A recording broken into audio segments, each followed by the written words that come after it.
Dada also incidentally scored a debut test ton, but those were very different circumstances.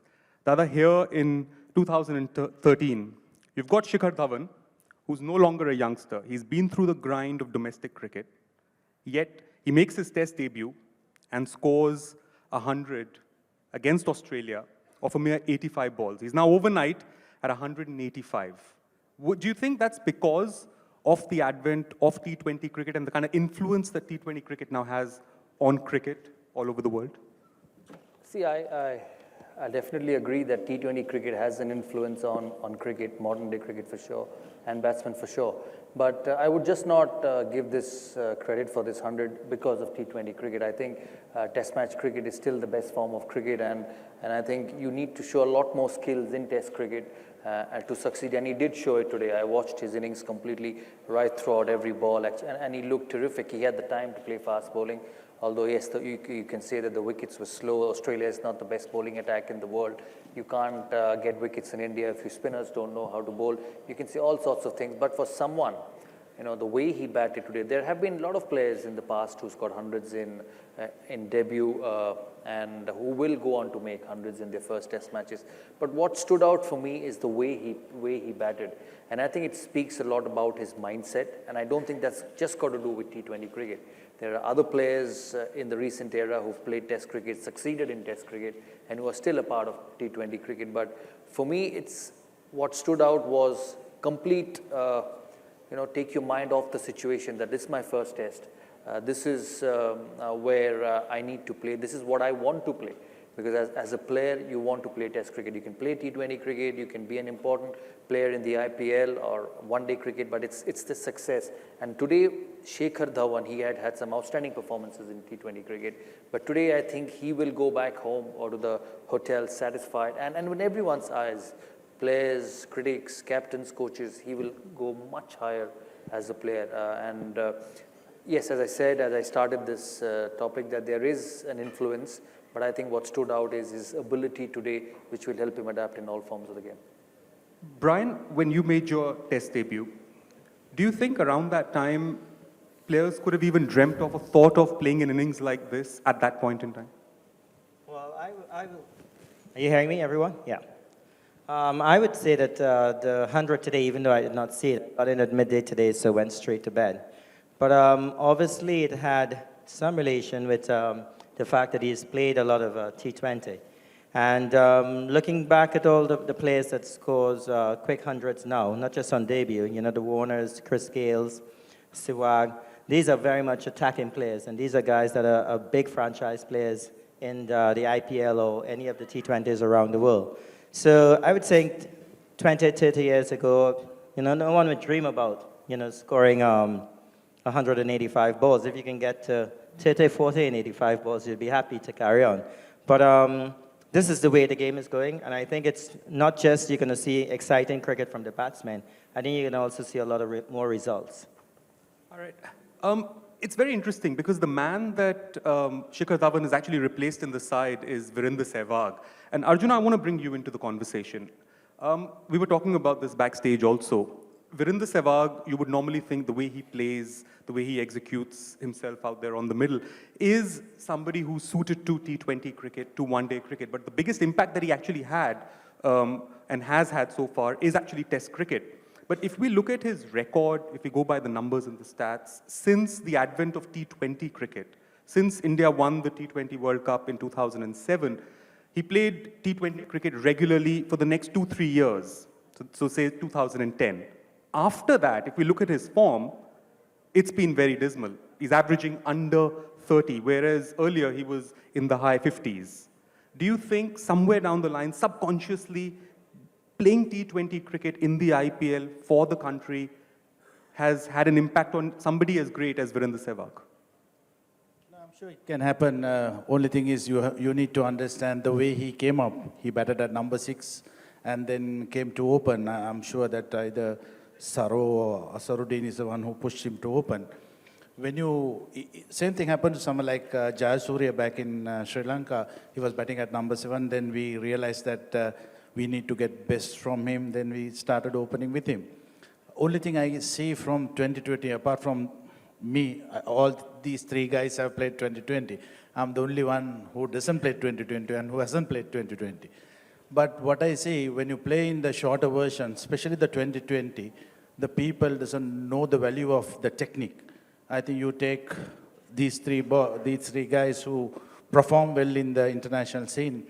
I can remember as a kid when I started playing for Sri Lanka, there were Vinsarkas, Gavaskas, Amaranaths, and it was very difficult to get India out even in 2 days. After that, they had Rahul, Ganguly, Tendulkar, Lakshmans. It was a nightmare. I'm telling you, it was a nightmare for a captain to captain a side, especially when you come to India. But I personally feel now, if I have the 96 team against this particular team, I always say that we will have a chance of winning a test match in India. It has never happened, but for us to draw a series and go back at that particular time was the greatest thing. And we achieved that once. It was so difficult to get them through, especially when Rahul gets out, Tendulkar comes in. When he goes out, Sourav comes in. Then he goes out, Lakshman comes in. And it doesn't end up. So these are the sort of cricketers produced in India. I can't see that it happens now. Before I get to Rahul, would you have liked to play T20 cricket? I really don't know.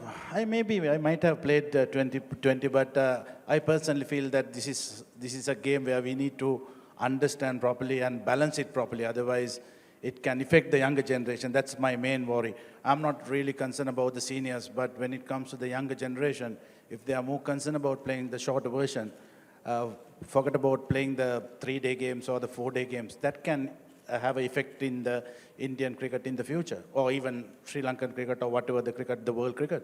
Very interesting thoughts, those. And Rahul, I'm going to pose that question to you, in fact. Arjuna said that he's struggling to find where the next Dravid, Ganguly, Lakshman is going to come from. Sachin, thankfully, still playing for us. Do you have those concerns? Firstly, I'll make just a quick comment. I'm glad we gave Arjuna some nightmares, because after making us field for 952 runs, I'm still yet to recover from that. I still wake up in a cold sweat sometimes thinking about those 3 days of fielding in Colombo in the heat. And I'll interrupt because I was the short leg and he was at silly point. He still got some runs in that test match and I got a duck. And the opposition got 900 for 4 or 5. So for 2 days, not a single wicket fell. It was an amazing experience.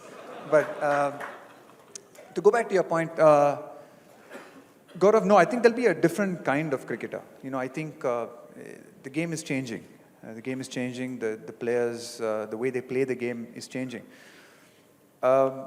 It was interesting today. I mean, Shikhar Dhawan got that 100 and it sort of came up on the television screen as to the fastest hundreds by Indians. There was Kapil Dev on the list. There was Mohammad Azharuddin on the list. There was Virendra Sehwag on the list. I think there was Shikhar and then Kapil Dev again. What was interesting for me was that 4 of those scores actually happened before the advent of T20 cricket. We're talking of the impact of T20 cricket. 4 of those 5 scores actually happened before anyone had actually played T20 cricket. So it's not that people weren't playing positively before. I mean, you look at, like Arjuna mentioned Sanat Jayasuriya, or even Brian, the way he played, or Viv Richards before that. I think what's happening is more and more players are playing like that in a lot more positive manner. You had 1 or 2 players or the outliers in a team who would play in that particular manner.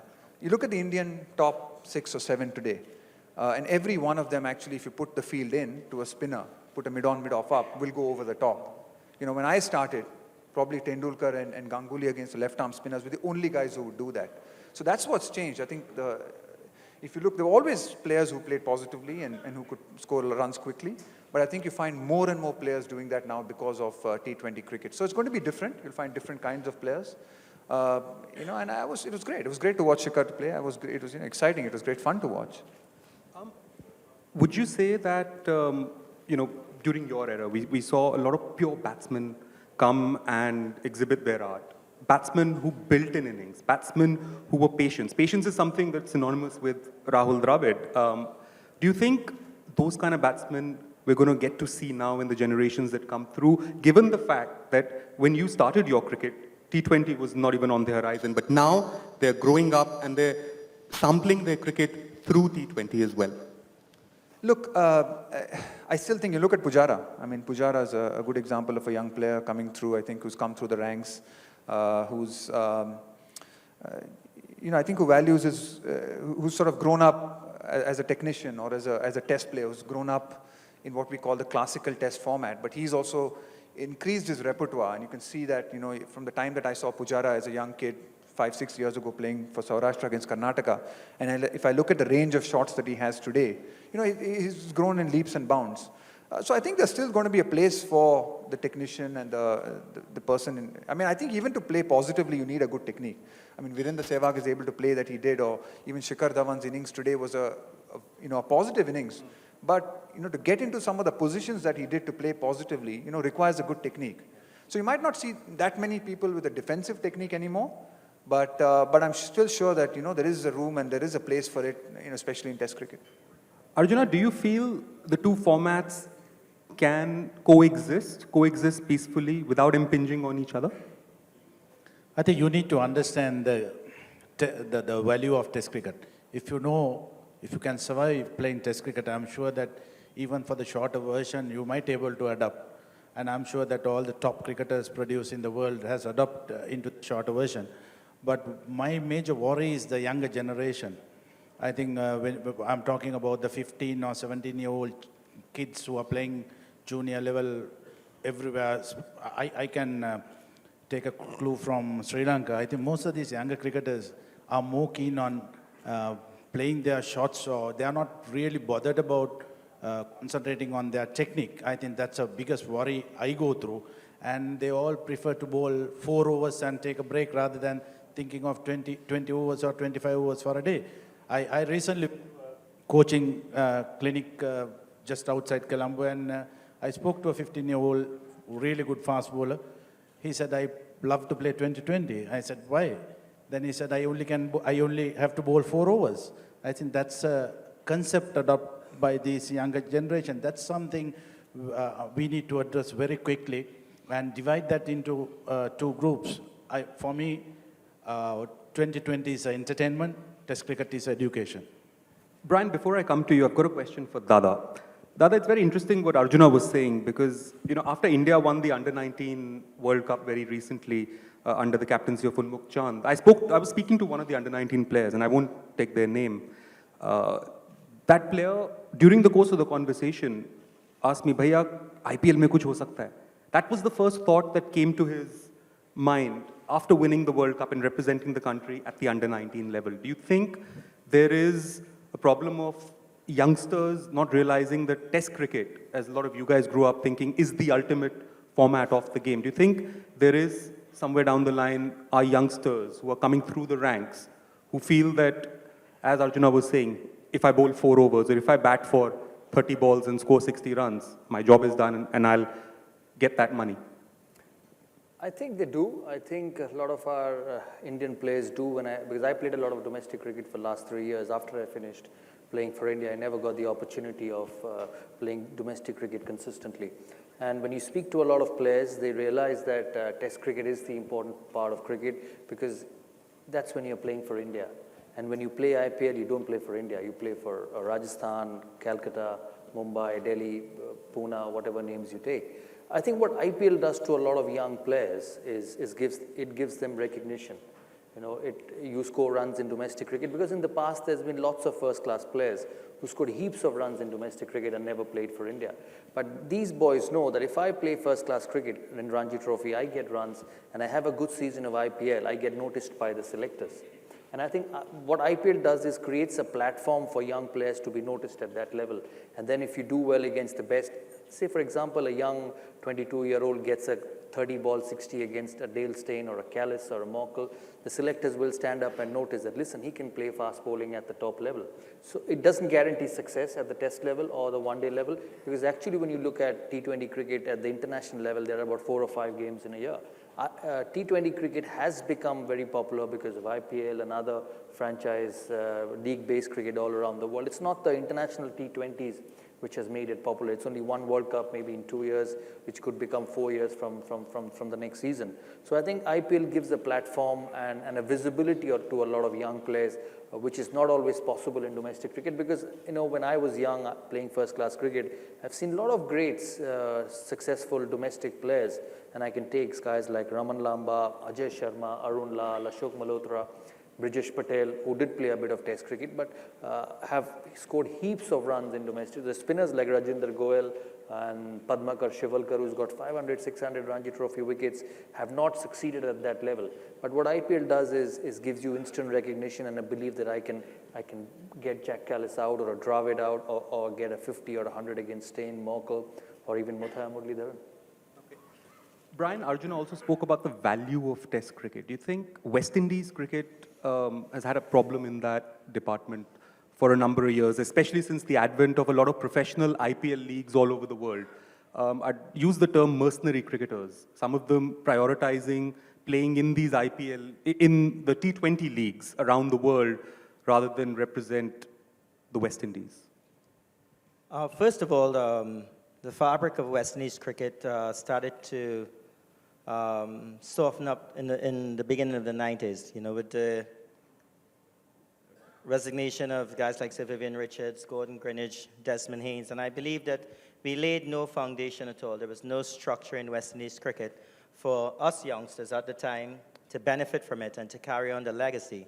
So maybe spiraled downwards from even those days, and obviously each player now started to look at their own game selfishly and just wanted to be in the team, not necessarily a winning team, but just to be in the team to make a living. Up comes the IPL, up comes the franchise cricket, and these young players with no real background and understanding of what West Indies cricket meant, scattered in different directions to play. They wanted to make a quick living. West Indies cricket was not as potent or as important to them as in the past, and they saw the IPL and all the different leagues as something that they can do around the world and not necessarily play Test cricket. That is huge as far as I'm concerned in terms of, not having a value of what cricket is all about in the West Indies and the heritage of cricket, going right back to 1928 when we played our first Test match against England, all through, to the Sir Vivian Richards days. And that is sad, but it's where West Indies cricket is at the moment. I know we're on a 5-match winning streak against Zimbabwe and other winners in world cricket. But I believe that this present team do have a little bit of understanding of what success is after winning the T20, and hopefully that could resonate into the longer version of the game.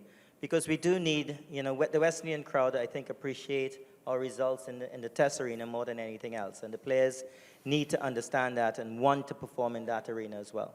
All right. I'm going to be opening up the debate very soon, but Brian, one more question before I do that. India in 2007 won the inaugural World T20. After that, they went on to become the #1 Test side in the world. And within a span of 4 years from winning the World T20, they went on to win the 50 overs format of the games. That's pretty much the hat trick that they completed within a span of 4 years. Do you think now that the West Indies has won a T20 World Cup, do you think they can go on and go from strength to strength as far as the overall development of the game is concerned in the Caribbean? I believe that the infrastructure placed in India is not there in the West Indies. And you would see sporadic performances like you saw in the T20 World Cup, where we won that.